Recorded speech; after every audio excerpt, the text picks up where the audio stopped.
தந்தை, மகன், தூய ஆவியின் அருளும் ஆசீரும் உங்கள் ஒவ்வொரு உள்ளங்களோடும் உங்கள் குடும்பங்களோடும் நிறைவாக இருப்பதாக. இன்றைய நாளிலே நாங்கள் ஒவ்வொருவரும் ஒருவரை ஒருவர் ஏற்றுக்கொள்ள நாங்கள் தயாராகுவோம்.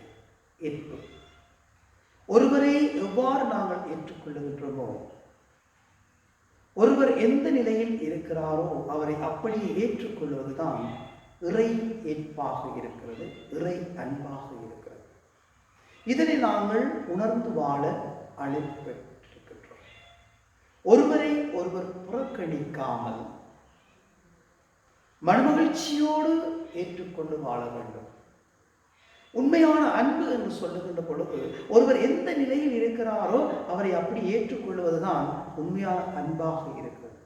கள்ளனாக இருக்கலாம், பொய்யனாக இருக்கலாம், குடிகாரனாக இருக்கலாம், ஏமாற்றுபவனாக இருக்கலாம், கொலைகாரனாக இருக்கலாம், கொள்ளையனாக இருக்கலாம். ஒருவர் எந்த நிலையில் இருக்கின்றாரோ அவரை ஏற்றுக்கொள்வதுதான் உண்மையான இறை ஏற்பின், இறை அன்பின் அடையாளமாக இருக்கிறது. இன்றைய நாளிலே ஆண்டவராகிய கிறிஸ்து எனக்கு உங்களுக்கு சொல்லுகின்றார், கட்டுவோர் புறக்கணித்த கல்லே கட்டிடத்திற்கு மூலைக்கல் ஆயிற்று. ஆண்டவரால் இது நிகழ்ந்துள்ளது, நம் கண்களுக்கு இது வியப்பாயிற்று. கட்டுவோர் புறக்கணித்த கல்லே கட்டிடத்திற்கு மூலைக்கல் ஆயிற்று. பரிசேயர் சதுசேயர் இயேசுவை புறக்கணித்தார்கள், சிலுவையிலே அறைந்தார்கள். ஆனால் அதனால் மாட்சியை நாங்கள் கண்டோம். பாவத்தில் இருந்து நாங்கள் விடுதலை பெற்றோம் என்ற உணர்வை பெற்றுக்கொண்டோம். இறைவனோடு வாழ்கின்றோம் என்ற ஒரு ஒன்றிப்பை நாங்கள் பெற்றுக்கொண்டோம். இறை அன்பின் ஆழம் எங்களோடு இருக்கிறது என்பதை நாங்கள் உணர்ந்து கொண்டோம்.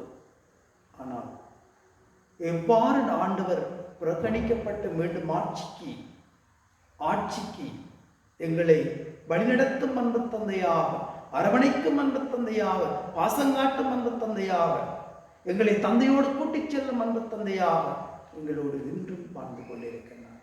ஆகவே நாங்களும் இயேசுவினுடைய முன்மாதிரியை பின்பற்றி வாழ்வோம். தவக்காலத்திலே நாங்கள் ஒருவரை ஒருவர் புறக்கணிக்காமல் ஏற்றுக்கொள்ளுவோம்.